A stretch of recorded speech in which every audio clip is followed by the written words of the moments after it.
Usually, when we talk about architectural blueprints, we picture this massive sheet of blue paper. Oh, sure, yeah. Like the classic rolled-up tube on a construction site. Exactly. You unroll it, and there they are. The precise lines of a skyscraper, the load-bearing walls, like the exact measurements of the steel beams. Right, it's engineered. Yeah, it's engineered. Yeah. It's perfectly planned by an architect who knew exactly what they wanted the final product to look like before they even broke ground. I mean, every inch is accounted for. Right. But today, we're unrolling a completely different kind of blueprint. We're looking at the architecture of a living, breathing artifact, which is the Italian language. And that is a very messy blueprint. It's so messy. Yeah. Because what's wild about this structure is that it wasn't planned. It was built from the ground up, heavily scarred by violent invasions, and shaped by the literal physical laziness of teenagers centuries ago. Yeah, just people trying to save a little energy when they talk. Exactly. It's sculpted by the everyday, urgent needs of normal people over thousands of years. So today's mission for this deep dive is to really dig into that. It's an incredible evolution to trace. I mean, we are going to be tracking a massive shift in human thought today. Which is pretty ambitious, but we have the sources for it. We do. We're starting way back in antiquity, looking at like the early philosophical debates about the very nature of reality itself, and we're going to follow that thread all the way to the 20th century. Right, where things get a lot more rigid. Exactly, where linguistics turns into this rigorous, almost mathematical, structural science. What we're really trying to understand is that collision. The collision between the incredibly chaotic, bloody history of the Italian peninsula and the rigid, underlying, almost physical laws of linguistics. Because that collision is really what wove the tapestry of modern Italian. Yeah, that's exactly what created it. I love that framing. And for anyone listening right now, whether you're a linguistics nerd, a history buff, or, you're just insanely curious about why human beings communicate the way we do, you are going to have some major aha moments today. Oh, absolutely. You'll never look at a dictionary the same way again. Seriously. You're going to look at the literal words coming out of your own mouth in a totally different light, because to get into the nuts and bolts of Italian, we actually have to step back first. Right, we have to look at the lens itself. Yeah, we have to ask, how did we even figure out how to study language in the first place? Yeah. Because if you look at the historical record, it wasn't always a science. No, not at all. I mean, if you go back to antiquity, so think of classical Athens, the era of Plato, Aristotle, the early Stoics, their approach to language was entirely speculative. It was philosophy, basically. Exactly. It was a philosophical puzzle. They weren't, sitting around diagramming sentences or creating grammar trees. Right. They weren't like modern academics with spreadsheets. No, they were wrestling with a much heavier question. They were asking, what is the fundamental relationship between human language, human thought, and the actual physical reality of the universe? Right. They were almost treating words like they possessed some kind of mystical property. Like in some of the early Platonic dialogues, like the Cratylus, you see them actively debating whether words inherently contain the essence of the things they describe. The soul of the object, basically. Yeah. They're asking, does the word for rock sound the way it does because it somehow shares the immutable soul of a rock? Which sounds crazy to us now. It does, but it was a massive debate. It's the whole naturalism versus conventionalism argument. Do names belong to things naturally, or are they just arbitrary labels we slapped on them? Yeah, just random sounds, yeah. Right. The ancients were obsessed with this. But if you contrast that philosophical, almost magical worldview with modern linguistics, I mean, the difference is night and day. It's a totally different universe. Modern linguistics is a strict empirical science. It doesn't care about the soul of a word. It looks at language as an abstract geometric network. Right. Our sources describe it as relying on historical data, tracking exact phonetic shifts across centuries using rigid laws. Exactly. Mapping out synchronic structures. It's entirely data-driven now. So the obvious question is, how do we get from point A to point B? How do we go from Plato philosophizing about the soul of a rock to a modern linguist mapping out phonetic algorithms? Seems like an impossible leap. It took centuries, Right. and it really started with a basic need for categorization. The first major shift happens in ancient Rome with a scholar named Varro. Okay, right. Yeah.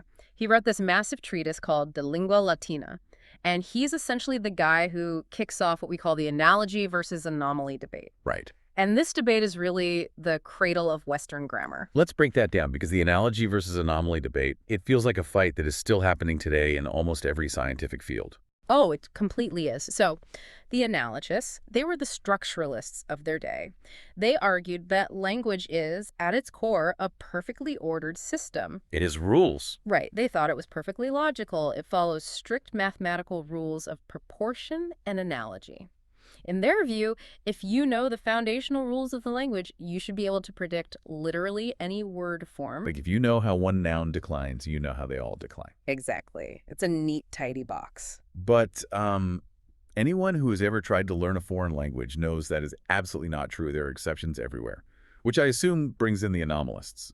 You assume correctly. The anomalists looked at how people actually spoke in the literal streets of Rome and essentially said, are you living in a fantasy world? Right. Have you heard these people talk? Exactly. They said language is a totally messy, chaotic collection of irregularities, exceptions, and historical accidents.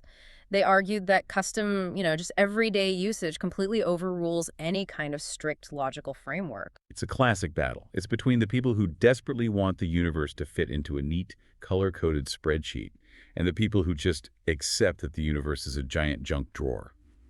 That is a very accurate way to put it, yeah. But, the important thing here is that just by having this argument, just by trying to prove whether language was regular or irregular, they had to start categorizing things. Right.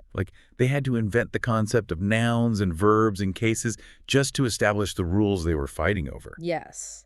The debate birthed the discipline of grammar. But, the next truly massive paradigm shift doesn't happen until much later. We have to fast forward to the Middle Ages. Right. And this is a shift that completely reorganizes the actual social hierarchy of language. Enter Dante Alighieri. Okay, the Dante, the Divine Comedy, the Rings of Hell, all of that. The very same. But beyond his poetry, Dante was a groundbreaking linguistic theorist. Which people often forget. They do. In the early 14th century, he writes a text called De Vulgare Eloquentia, which translates to on eloquence in the vernacular. To understand why this is so revolutionary, you have to remember the status of Latin at the time.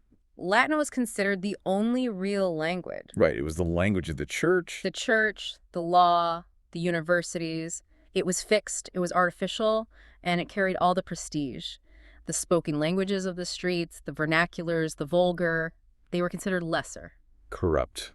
Almost unworthy of serious thought. Exactly. Which is wild because nobody was natively speaking classical Latin anymore at that point. It was basically a zombie language kept alive by academics and priests. Precisely. And Dante sees this. Yeah. He fiercely defends the spoken vernacular. Yeah. He actually makes a philosophical argument that the vernacular is the nobler language. Wow. Yeah.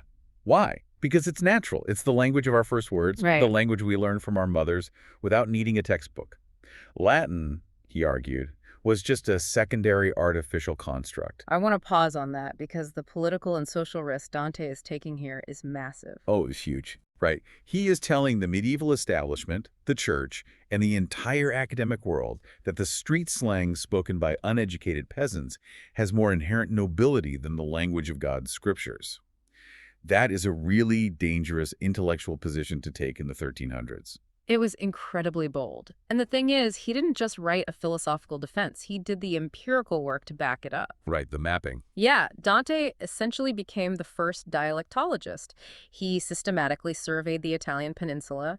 He divided it by the physical barrier of the Apennine Mountains, and he actually mapped out 14 distinct regional dialects of the Vulgare. That's a huge undertaking for one guy without the internet. Completely. He analyzed their sounds, their vocabularies, and he evaluated which one might be suitable to become a unified literary language for Italy.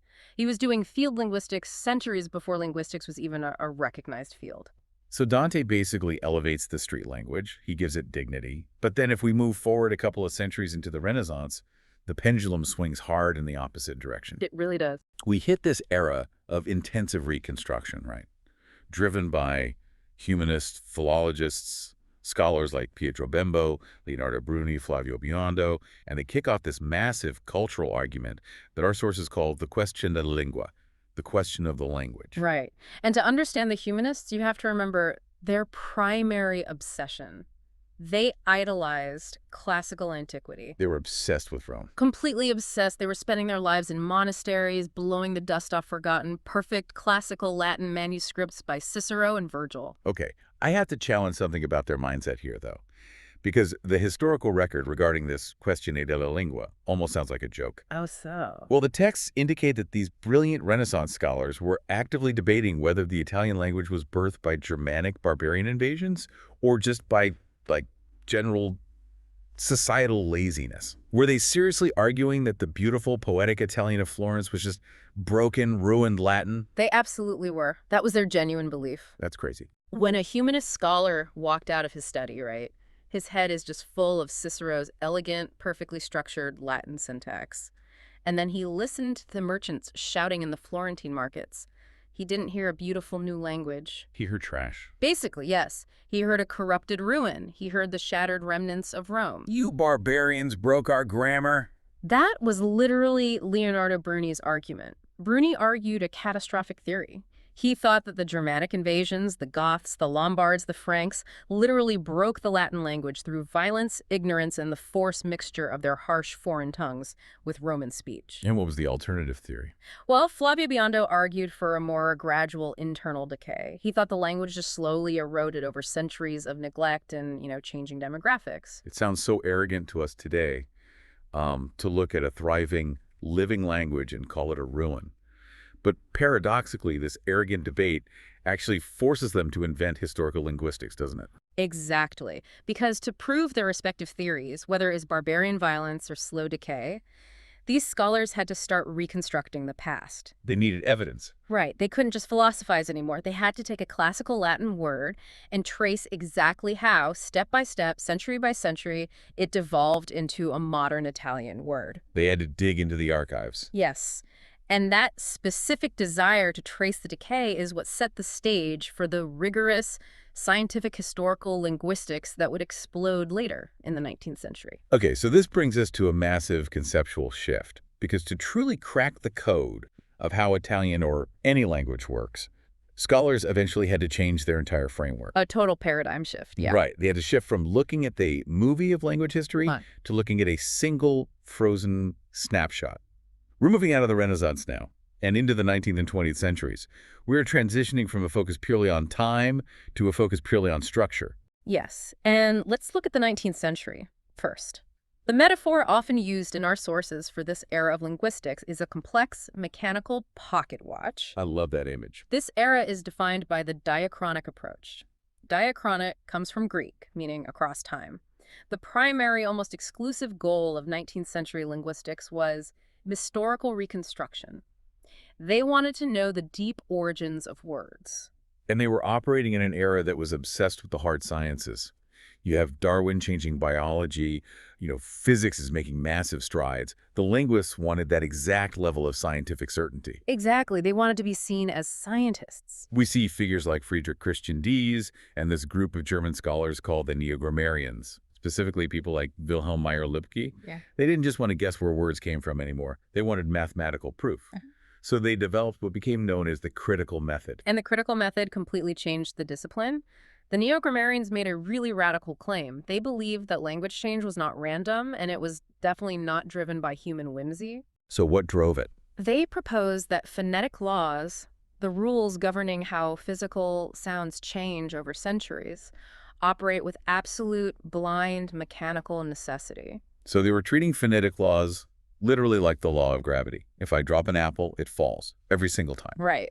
The Neo-Grammarians argued that if a specific Latin vowel, let's say a short E, is in a specific phonetic environment, it will shift into a specific new sound every single time across the entire vocabulary of the language without exception. And if they found an exception, a word that didn't seem to follow the rule, they didn't say, well, language is just messy. Right, they didn't throw their hands up. No, they said, the phonetic laws are flawless. We simply haven't discovered the secondary rule that explains this specific exception yet.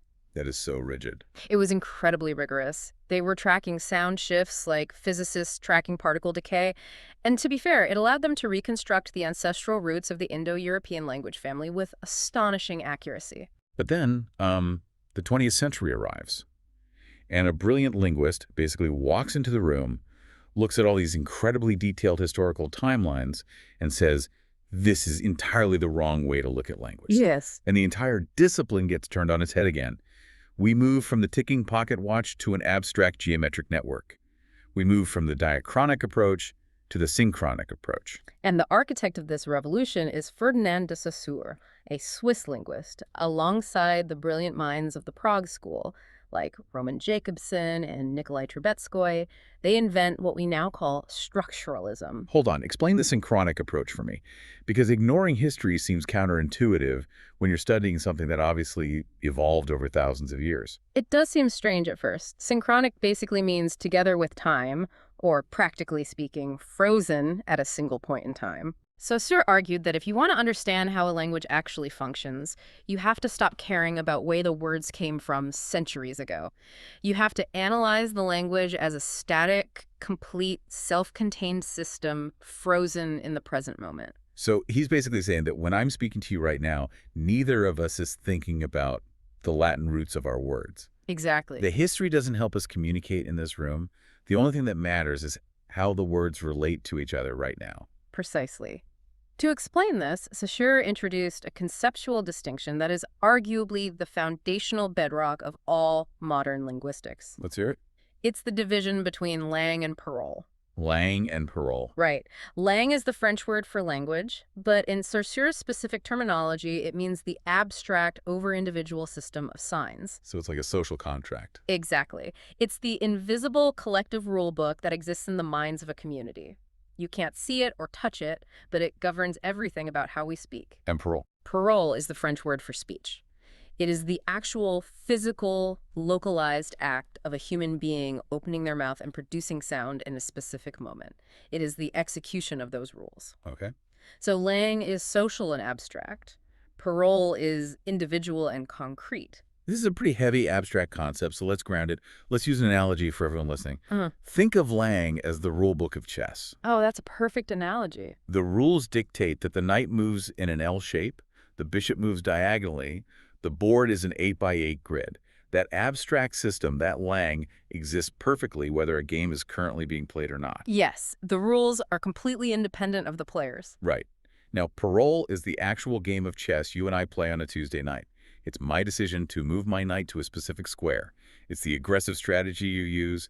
It's the stupid mistake I make that cost me my queen. We've all been there. Right. You cannot have the game without the underlying rule book, obviously, but the rule book is just a ghostly abstraction until someone actually sits down and plays. That is flawless. And what Saussure argued was that 19th century historical linguistics was too distracted by the messy history of parole. They were too focused on the individual games people played centuries ago. Exactly. He said that true science must focus on langue. Linguistics should primarily be the study of the hidden rulebook, the underlying structure. Because it's the structure, the system of relationships, that actually gives meaning to the individual moves. Okay, so if we adopt this structuralist mindset, if we accept that language is this invisible, synchronized grid of rules, let's open up the hood and look at the engine. Let's do it. How does a single word actually generate meaning inside this abstract system? The models from the 20th century give us what our sources call a blueprint of meaning, starting with the anatomy of the linguistic sign. Yes, and Saussure gives us a wonderfully simple visual for this, a single coin with two sides. Okay, a coin. He argued that a linguistic sign is not a simple link between a physical thing in the real world and a name. Rather, it is a psychological link between a concept and an acoustic image. Okay, walk me through the two sides of that coin. What's on side one? The first side of the coin is the signified. This is the concept, the abstract meaning. For example, the mental image you generate when you think of a large woody plant with branches and leaves. The idea of a tree. The picture in my head. Exactly. The other side of the coin is the signifier. This is the acoustic image, the actual psychological imprint of the sounds your mouth makes to represent that concept. Okay. In Italian, those sounds are albero. The signified is the concept of the tree. The signifier is the sound sequence albero. They are fused together in the mind, inextricably linked like the face and tails of a coin. Right. You flip the coin, both sides are there. You cannot evoke the sound without triggering the concept and vice versa. But here's where Saussure drops a real bombshell. It's what he calls the arbitrary connection. He points out that there is absolutely nothing inherently tree-like about the sound sequence albero. Right. If the sound actually contained the essence of the object, like Plato suggested back in the day, then every language on Earth would use that exact same sound for a tree. But English uses tree, French uses arbre, Japanese uses key. This is a profound realization for the field, meaning only exists through arbitrary social convention.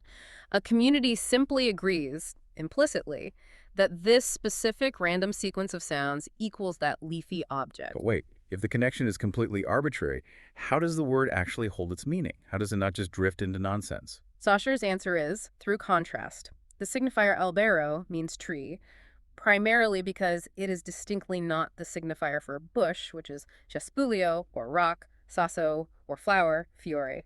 Oh, I see. It's a system of negative differences.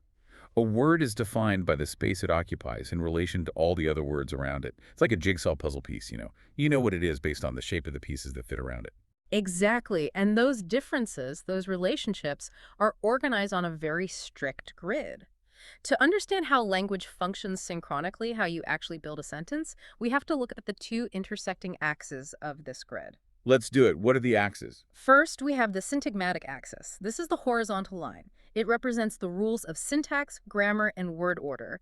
It dictates how words are bound together in a sequential temporal chain. Because when you speak, time moves linearly. Right. You say one word, then the next, then the next. You can't say them all at once. The classic example from our source is a simple Italian sentence. Tiberio va a scuola. Tiberio goes to school. You are forced to produce and process it left to right, chronologically. And there are incredibly strict constraints on this horizontal line. Very strict. You can't just throw words out in any order. You can't swap the verb in the preposition and say, Tiberio va a scuola. If you break the syntagmatic chain, meaning is instantly destroyed. It becomes total nonsense. Precisely. The syntagmatic constraint forces order. But intersecting that horizontal line is the paradigmatic axis. The vertical line. Yes. This axis represents the rules of substitution. It focuses on the mental categories of words that share a grammatical function and can be swapped into a specific slot in that horizontal chain. Okay, I use a mental visual for this that I absolutely love. It's like a slot machine in a casino. I like where this is going. The horizontal line, the syntagmatic axis, is the winning row that you read left to right. It has to form a logical sequence of shapes. But each vertical reel on that machine is the paradigmatic axis. The reel can spin and drop a totally different word into the slot, as long as it belongs to the correct grammatical category. That's a highly effective way to visualize it. So in our sentence, Tiberio va a scuola, the first slot is a proper noun acting as the subject. We can spin that vertical paradigmatic reel. Right. We swap out the specific proper noun Tiberio and drop in the category of common nouns. So we get lo studente, the student, or il ragazzo, the boy, or a pronoun, lui, he. And the horizontal chain still functions perfectly. Lui va a scuola.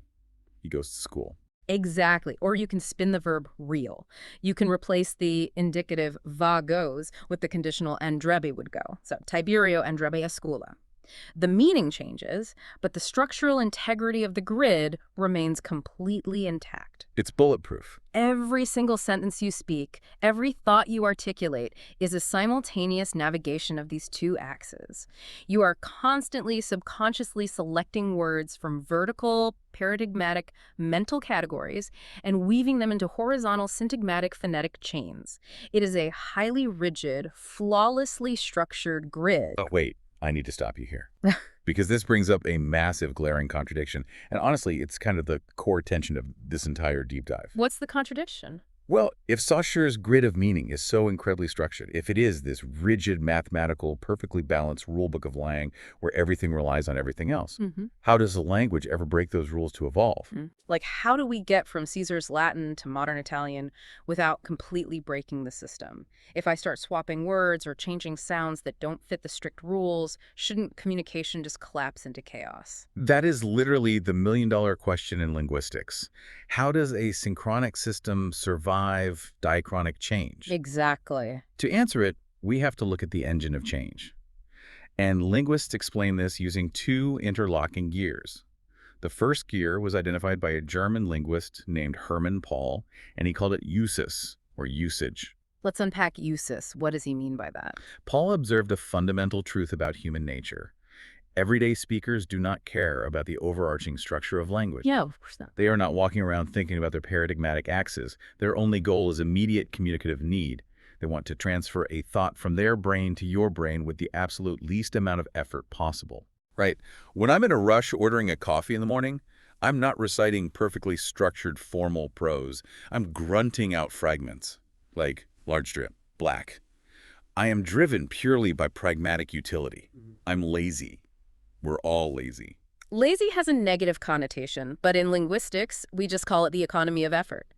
The human brain and the physical muscles of the mouth naturally seek the path of least resistance. Always. Speakers take shortcuts, they blur sounds together, they invent localized slang to express new ideas faster, they constantly push against the edges of the rigid structural grid to make their lives easier. Okay, I understand the first gear. People take lazy shortcuts. But how's my lazy shortcut while ordering coffee actually change the grand abstract rulebook of the Italian language? My personal mistakes don't rewrite the dictionary. Not individually, no. Which introduces the second gear, which is honestly one of the most fascinating concepts in this whole field. It's Rudy Keller's theory of the invisible hand. Rudy Keller's work is brilliant here. He categorized language as a phenomenon of the third kind. What does that mean, the third kind? Well, phenomena of the first kind are purely natural, like a mountain range, a hurricane, or a tree. They exist entirely without human intention. Phenomena of the second kind are purely artificial, like a bicycle, a skyscraper, or a clock. They are consciously designed and built by humans for a specific purpose. And language is neither. Correct. Language sits perfectly in the middle. It is a phenomenon of the third kind. It is the result of human action, but not of human design. No single architect sat down and engineered the Italian language. The invisible hand theory explains how microactions create macro structures. So walk me through how the invisible hand actually works in practice. Because if millions of people are making random mistakes, why doesn't the language just dissolve into pure chaos? How does millions of people being wrong simultaneously create a new rule? It happens because the mistakes aren't actually random. They aren't. No, they are driven by shared biological constraints. I mean, we all have the exact same mouth anatomy and shared cognitive biases. So imagine millions of people over hundreds of years all naturally making the exact same tiny unintentional phonetic error, or taking the exact same lazy syntactic shortcut because it physically feels easier to say. Oh, because water flows down the same paths of least resistance. Exactly. No single person is planning to invent a new grammar rule. They just want to speak faster. But collectively, the sheer mathematical weight of millions of identical errors happening generation after generation forces the structural grid to adapt. It's like a cow path becoming a paved road. Yes. The errors become habitual, they slowly harden, they fossilize, and eventually the original correct rule is forgotten entirely. The widespread error simply becomes the rigid, correct grammatical rule of the entirely new language. So what you're telling me is that the strict, terrifying grammar rules that a teacher grades you on in a textbook are literally just the calcified, lazy shortcuts of uneducated teenagers from 1,000 years ago. That is exactly what I'm saying. It is organic chaos gradually crystallizing into structural order. The everyday speakers break the old rules on the ground level for the sake of efficiency, and the invisible hand sweeps in behind them, formalizing those broken pieces into a brand new, stable lang. I love this, but I need to see the receipts. Let's look at the hard historical evidence of this invisible hand, forcing the Italian language into existence against the desperate will of the purists. The historical records provide some amazing examples of when errors definitively win. Oh, there are so many. And my absolute favorite artifact from this era is a document called the Appendix Probi. The Appendix Probi is a linguistic treasure. It dates to roughly the late 3rd or 4th century AD. It's essentially a list compiled by a late antique Roman grammarian, effectively a very frustrated schoolteacher who is desperately trying to preserve the purity of classical Latin as the empire is slowly transforming. He is the ultimate grammar police. He's standing in the middle of a shifting linguistic tectonic plate, yelling, "Stop!" He really is. He listens to his students and the people on the streets making these phonetic mistakes, and he creates a list of 227 corrections. He writes them out in a strict formula. Say this, not that. Right. The classical form, followed by the vulgar, unacceptable slang form. Let's look at one of his specific corrections. The strict classical Latin rule dictates that the word for old is vitulus. But the grammarian hears people in the streets dropping a vowel in the middle of the word and shifting the consonant sound. They are saying a slangy, collapsed version, so he angrily writes on his list, vitulus non viclus. Say vitulus, do not say vitulus. Now, why were the people saying viclus? It's that economy of effort we discussed. Vitulus has 3 syllables. It's a bit clunky to say rapidly. The stress is on the first syllable, vitulus. Okay. The unstressed vowel in the middle, the U, is biologically very weak. Over generations of speaking quickly, people just stopped pronouncing it. Vitulus collapsed into vitulus. And the tul consonant cluster is super awkward for the human tongue. Very awkward. Try saying it fast. So the tongue naturally adjusts the T into a velar C to make the transition to the L smoother. Vitulus becomes venous. It requires less physical muscular effort from the mouth. It's an error born of pure physical efficiency. And the result of the grammarian scolding is just delightful. He completely and utterly loses. Completely. The error destroys the classical rule. The slang word vitulus completely wins out in the oral tradition, and over the centuries it evolves directly into the modern Italian word vecchio for old. Yeah. Meanwhile, the correct classical form, vitulus, vanishes entirely from the spoken Romance languages. It's gone. The invisible hand took the lazy street slang, backed by the biological laziness of the human mouth, and made it the absolute standard. And it happens at every single level of the language, not just vocabulary and phonetics. It reshapes the deepest structural grammar. Let's look at morphological analogy, specifically regarding how verbs are conjugated. Okay? Let's look at the imperfect tense. This is a great example from the sources. If we track the strict neo-grammarian phonetic laws from Latin to Italian, historical etymology dictates that the first-person singular imperfect verb, meaning I was doing something, should end in an A. For example, the Latin word amabam, I was loving, naturally evolves through regular sound shifts into the early Italian amava.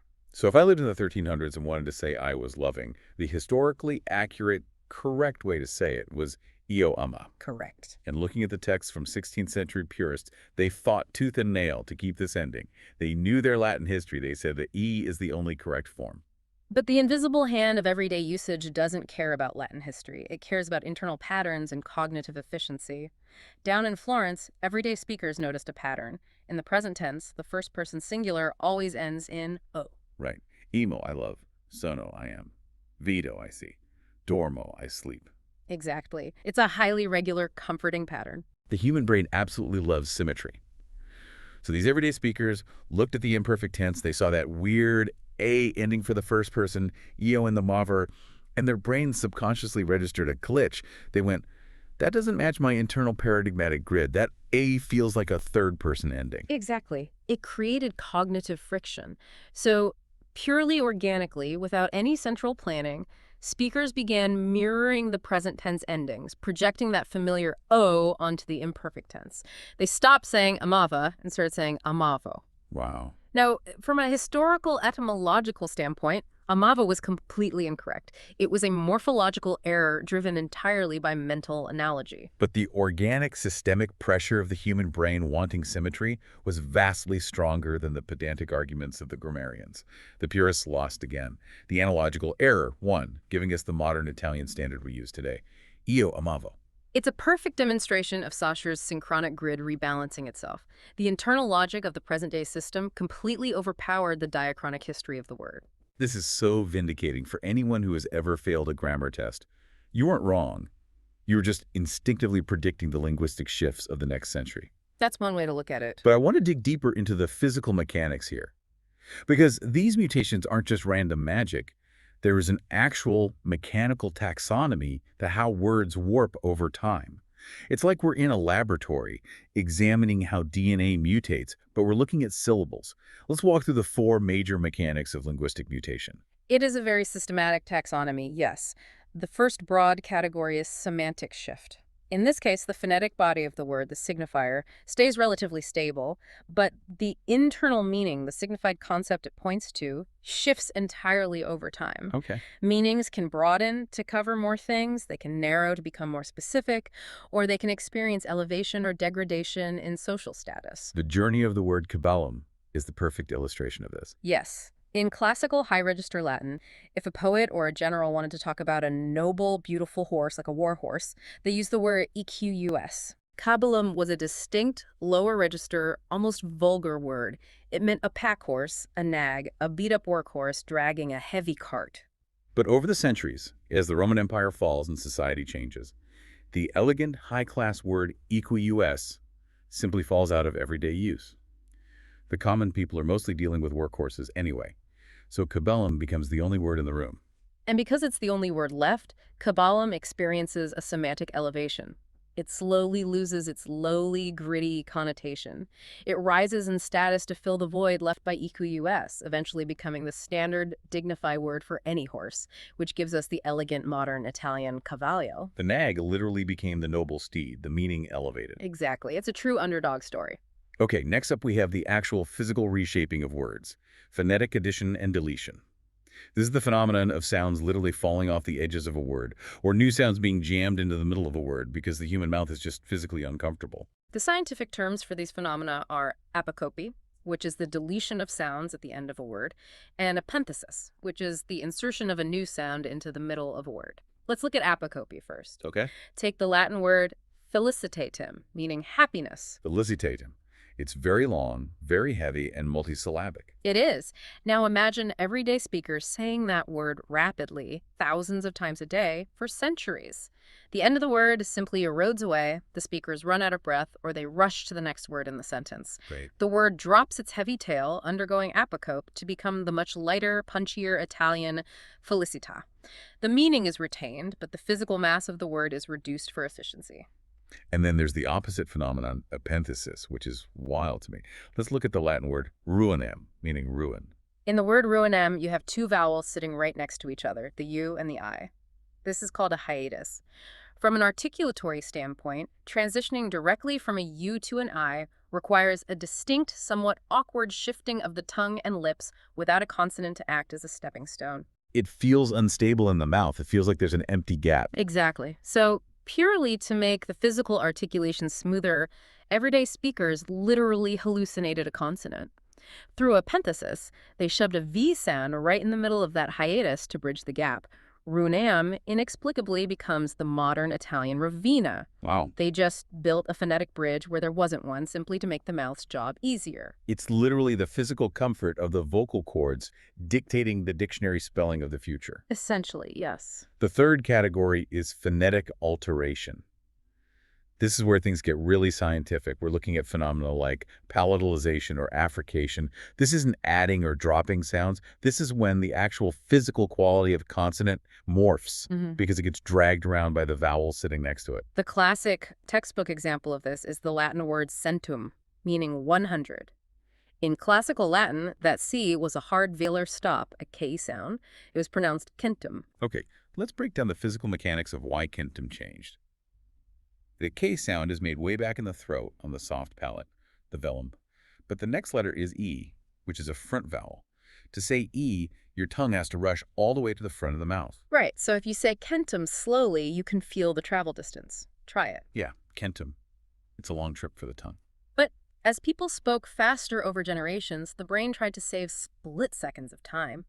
The tongue begins anticipating that front E vowel before it has even finished pronouncing the back K consonant. It jumps the gun. Exactly.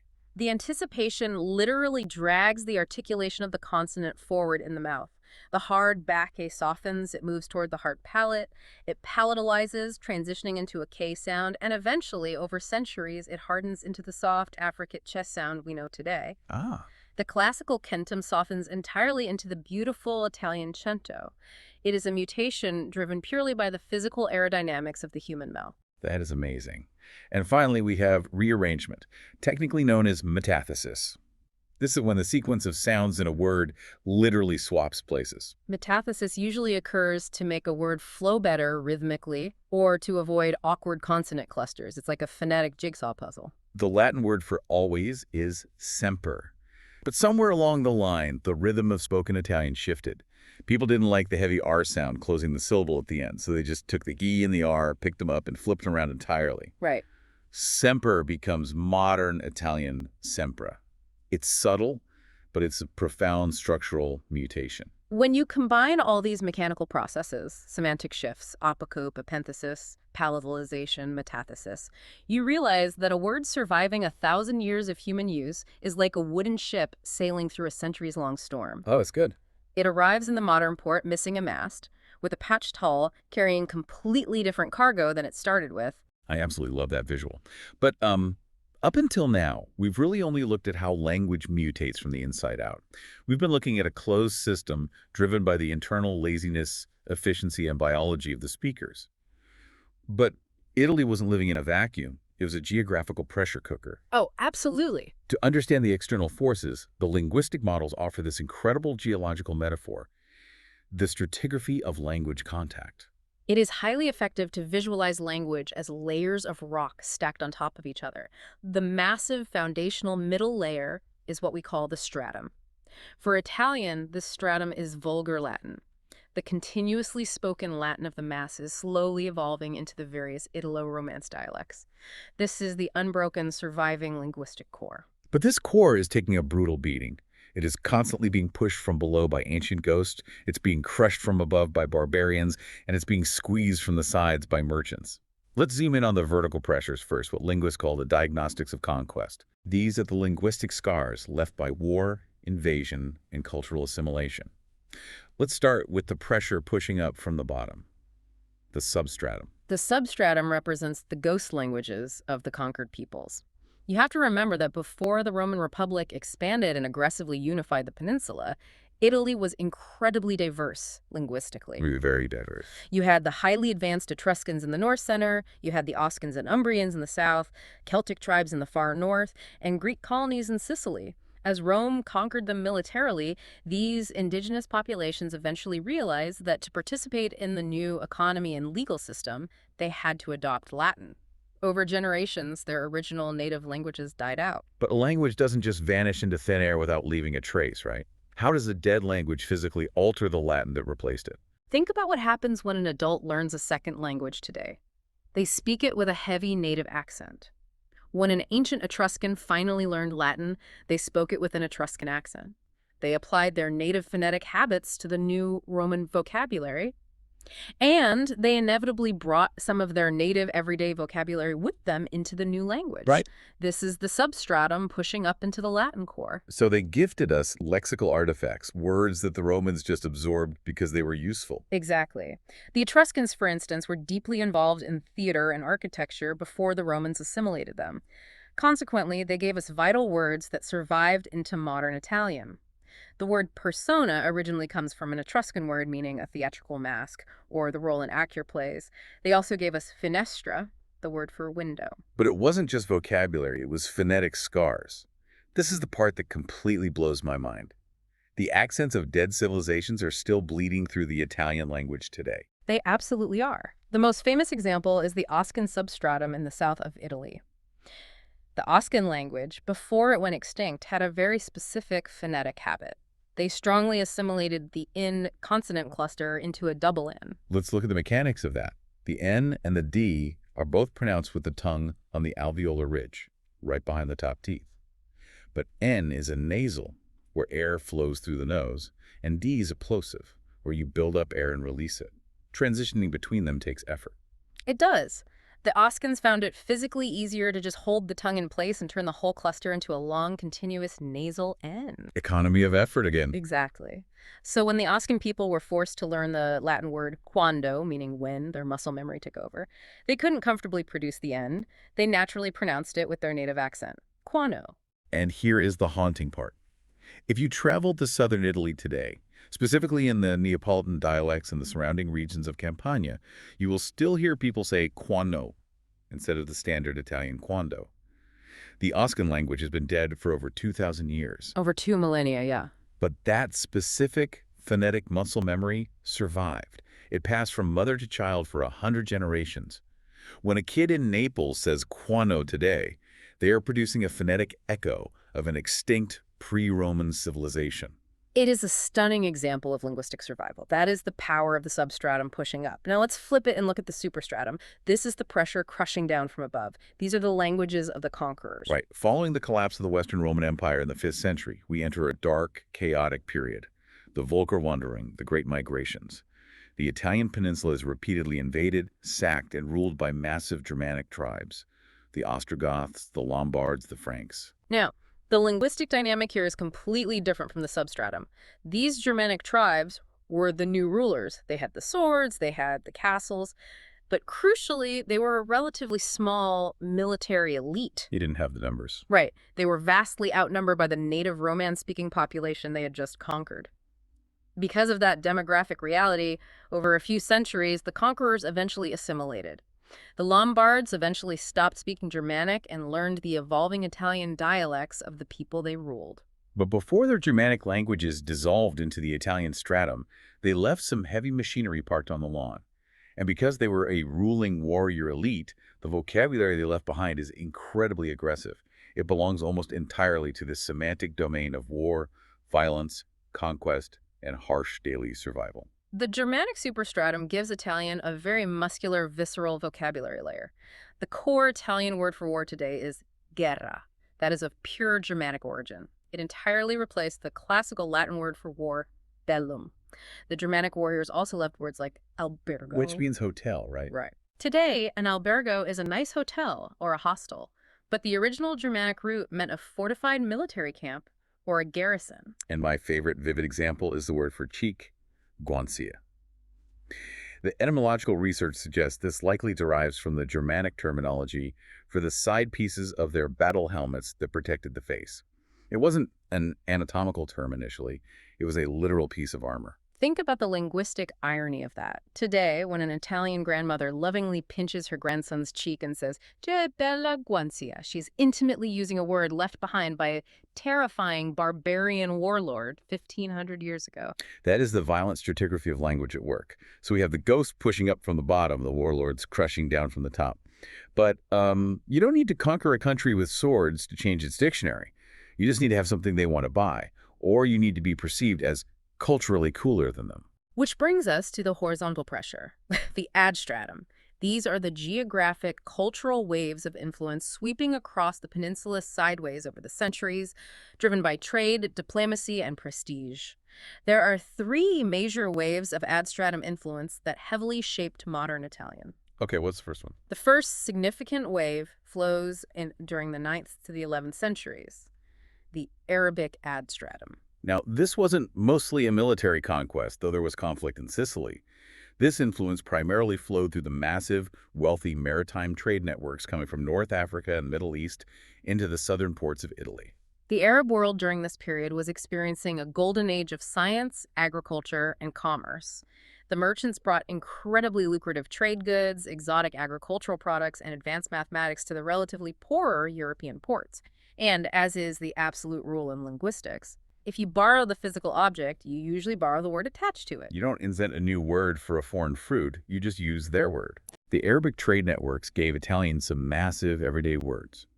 Zucchero, sugar, and cotton are direct Arabic loanwords. But there's a highly specific human word here that blew my mind. Ragazzo, the standard universal Italian word for a boy or young man. The etymology of ragazzo is a brilliant example of semantic shifting within an adstratum. It derives from an Arabic root that originally meant a messenger, a stable boy, or a low-level delivery worker associated with these bustling trade outposts and ports. It was a job title. Exactly. But over time, because most of these delivery workers were young, the specific mercantile association faded away. The meaning broadened, it stopped meaning delivery boy, and simply became the general demographic term for any male youth. It's a perfect example of foreign trade vocabulary deeply assimilating into the intimate, everyday life of the Italian family. Okay, the next major wave of adstratum hits during the High Middle Ages, flowing down across the Alps from the north. The Gallo-Romance influence, which encompasses early French and Provençal. This wave is not driven by merchants selling sugar. This is driven by pure cultural prestige. During the 12th and 13th centuries, the French courts were the absolute epicenter of European high culture. Oh, yeah. They gave us the concepts of chivalry, Arthurian legends, troubadour poetry, and courtly romance. The Italian nobles and literate elites looked to France as the absolute pinnacle of sophistication.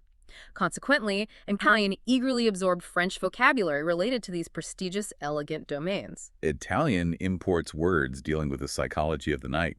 We get elegant words like coraggio, courage, and viaggio, journey. But the Gallo-Romance influence was so culturally powerful that it actually managed to completely replace one of the most fundamental primal verbs in the Latin language. Yeah. The verb for eating. This is a fascinating sociological shift. The core classical Latin verb for eating was adere. But the Gallo-Romance word mangiare begins filtering down into the Italian courts. Why did they adopt it? Idera worked just fine. Everyone was already using it. Because mangiare sounded French, and therefore it sounded polite, refined, and courtly.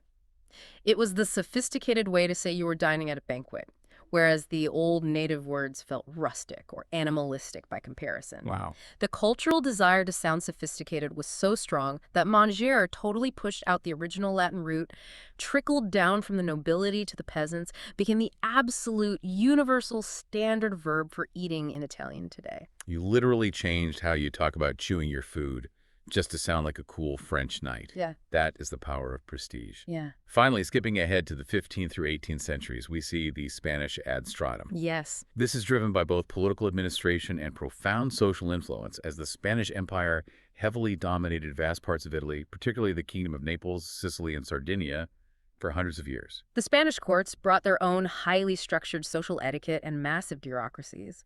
Therefore, the vocabulary they injected into Italian deals heavily with administration, social life, and ceremony. We get words like azienda, which is the modern Italian word for a business or a corporate enterprise. But there is a deeply personal word the Spanish brought over that fundamentally changed Italian culture. Compleanno, the word for birthday. Right. Before the Spanish influence became dominant, Italians generally didn't celebrate the exact chronological anniversary of their birth. They celebrated their onomastico, which is the Catholic feast day of the specific saint they were named after. If your name was Giuseppe, you celebrated on the feast of San Giuseppe. But the Spanish nobility brought the tradition and the specific word for celebrating the literal annual anniversary of the day you were born. The compleanno, they literally gave Italians the birthday party. So when you look at a modern Italian sentence, you realize you are looking at a historical mosaic.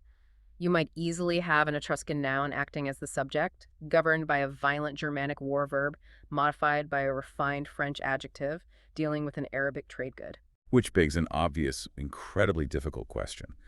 With all these chaotic layers, thousands of years of mutations, biological laziness, invasions, merchants swapping words, and knights trying to sound cool, how do modern linguists actually untangle this absolute mess? It's quite the knot. How do they definitively, scientifically figure out where a single word actually came from? It requires an incredibly rigorous, almost forensic methodology. And to understand how they do it, we have to look at the science of etymology. Linguists often contrast two completely different paths of finding a word's origin. Path A is scientific etymology.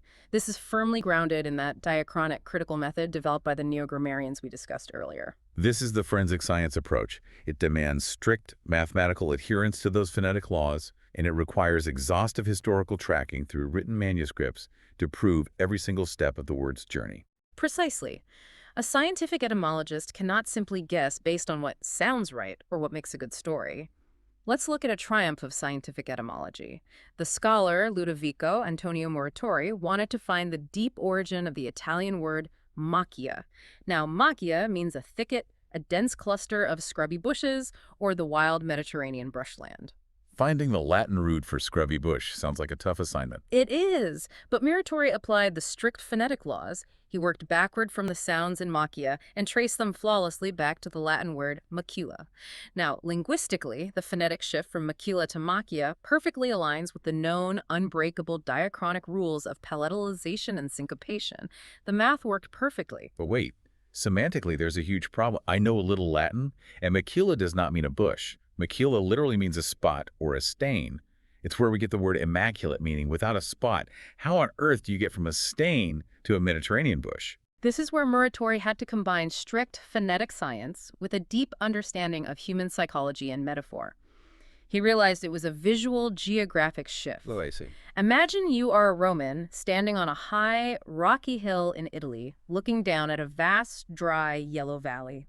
A dense, dark green thicket of bushes in the middle of that valley literally looks like a dark spot, a stain on the landscape. Oh, wow. So the farmers just started referring to the thickets as the spots on the hill, and over centuries, the metaphorical slang just became the literal dictionary word for the bush itself. Exactly. The rigorous phonetic law provided the undeniable mathematical link, and the visual metaphor explained the semantic shift. It was scientifically airtight.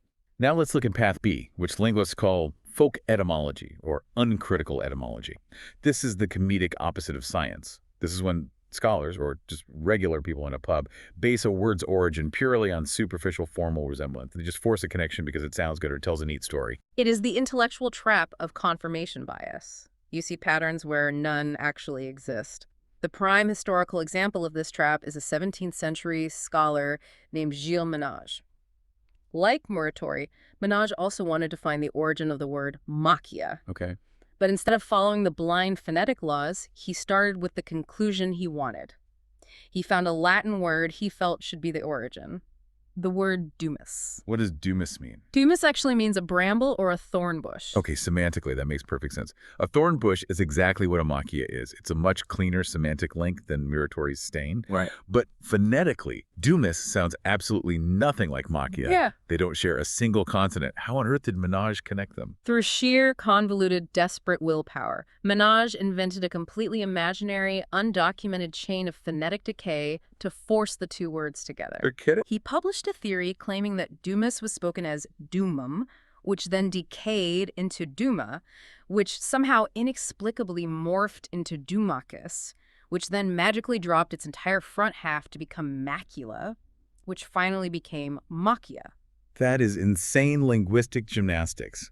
He just hallucinated 3 or 4 fake intermediate steps entirely devoid of historical evidence just to force the puzzle pieces together because he liked the meaning of dumus. It is a profound warning for anyone studying language.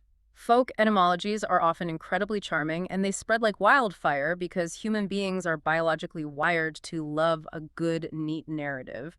But they are fiction. It's a great reminder that just because a linguistic origin story sounds fun or vaguely makes logical sense in your head doesn't mean it survives the rigorous scientific method. You have to have the phonetic receipts. Always check the phonetic laws. So we have time for one final, incredibly elegant quirk of the Italian language that perfectly summarizes everything we've talked about today. It deals with a phenomenon called allotropes, or linguistic doublets. Oh, this is a great topic. It explores what happens when a single Latin word takes 2 entirely different paths through the space-time continuum, eventually arriving in the modern dictionary as 2 completely distinct, separate words. It is the ultimate manifestation of the dual transmission of Latin. We have 2 delivery systems. Imagine a single ancient tree trunk suddenly splitting into 2 massive branches that grow in different directions. Let's trace the roots. The core Latin word, the seed in our example, is the word vitium. Let's follow the first branch, the muddy, well-worn path of the common people. This first branch represents the hereditary words, what German linguists call Erbwörter. This is the path of oral transmission, the path of the masses. The word vitium is spoken continuously every single day by illiterate peasants, merchants, and soldiers for over 1,000 years.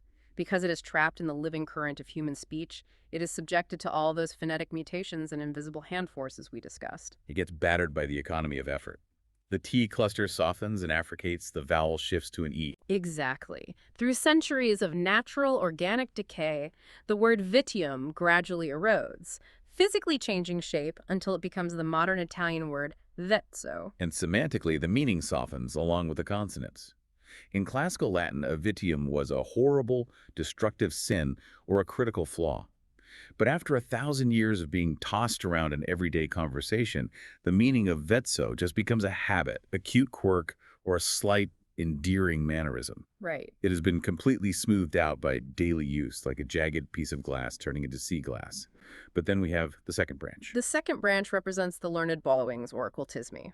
To understand this path, we have to go back to our Renaissance humanists, the guys blowing the dust off the old Cicero manuscripts. Right, the guys who thought Italian was broken Latin. Exactly. They are reading these ancient texts, and they see the classical word vitium written in ink. They want to elevate their modern Italian writing to make it sound more philosophical and authoritative, so they don't look at how the word evolved in the streets. They simply pluck the word vitium directly out of the ancient text and drop it straight into Renaissance Italian literature. They act like a linguistic time machine. They completely bypass 1,000 years of messy phonetic decay in the streets. Yes. Because this word bypasses the organic oral transmission. Because it is transmitted through the silence of the written page, it is resurrected cleanly. It stays pristine. Vitium enters Italian almost completely unchanged in its phonetic structure, becoming the word vizio, and crucially, it retains its heavy, intellectual, classical meaning, a deep moral flaw, a vice. This is so cool. So from one single Latin seed vitium, you get vizzo, the messy, evolved, biologically lazy street word for a quirk, and you get visio, the pristine, imported intellectual museum artifact for a sin. Both words coexist right next to each other in the modern Italian dictionary, completely unaware that they are twins. It's beautiful. There is a secondary example of this that is just as elegant. The Latin word effugem. It follows the exact same dual path.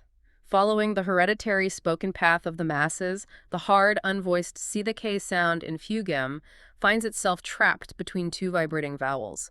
To save energy, the vocal cords just keep vibrating through the consonant, voicing it into a soft G. Fugem mutates into the Italian word foga, and semantically, the meaning morphs into a chaotic, messy, emotional state. Foga means zeal, a rush, or a wild frenzy. But following the learned textual path plucked from a book by an academic, the word retains its sharp classical edges. It enters the dictionary as fuga, retaining its literal, precise geometric meaning. An escape, a flight, or in music, a highly structured fugue. It is incredibly elegant, and it perfectly captures the dual nature of how languages are actually built. Which brings us to the ultimate synthesis of our deep dive. When you pull all the way back and look at the tapestry of modern Italian, what is the final takeaway? If we look at the final linguistic models, the takeaway is a profound paradox. Structure meets history. Modern Italian is not just a random, chaotic list of vocabulary words. Thanks to the brilliant insights of Ferdinand de Saussure and the structuralists, we know that it is a highly structured, self-contained, synchronic web. It functions flawlessly right now in the present moment, governed by precise syntagmatic rules of order and paradigmatic rules of substitution. It is a perfect machine. Right. But, as the historical linguists proved, every single node, every single word on that perfect synchronic web is deeply, permanently scarred by diachronic history. It is the product of the invisible hand of popular errors hardening into ironclad rules. It's the product of the heavy, crushing pressure of Germanic warlords and the subtle, ghostly phonetic echoes of the Oskans. It is the product of centuries of Arabic trade and French cultural envy. The flawless, rigid grammatical rules of today are quite literally just the fossilized chaos of yesterday. The fossilized chaos of yesterday. That is a brilliant way to state it. I want to thank you for joining me on this incredibly deep dive through the architecture of the Italian language. We've covered everything from ancient Greek philosophy to the mouth anatomy of medieval teenagers. And hopefully, you will never look at a simple dictionary the same way again. It has been a fascinating journey. Language is arguably the greatest testament to human resilience, biology, and adaptation we have. Absolutely. And I want to leave you, the listener, with a final thought to ponder as you go about your day, building on everything we've uncovered. We've spent the last hour proving that language is always moving. It is a restless, living entity.